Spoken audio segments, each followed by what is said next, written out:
ଯେତେବେଳେ ଆମର ଓଡ଼ିଆ ଫିଲ୍ମ କଥା ଆସେ प्रोड्यूसर मान डायरेक्टर मान कथा से एबे न्यू जनरेशन चलछि आपण कहले कि न्यू जनरेशन रो न्यू डायरेक्टर माने नुआ नुआ जिंस एक्सप्लोर करछन आपण को लागु कि जो माने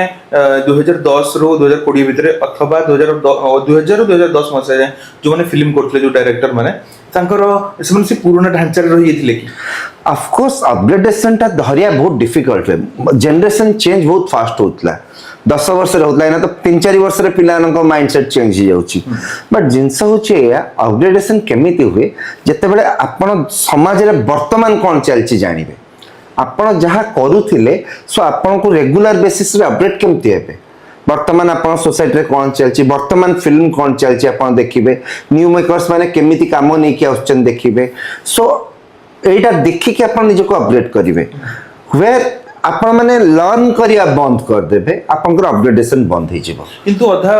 पुराना डायरेक्टर कहते नै हम जनरेशन रे हम जो काम करथलु सेटा बेस्ट करथलु एबेकर काम सेति पई सेमानक पाखरे काम कमी जाय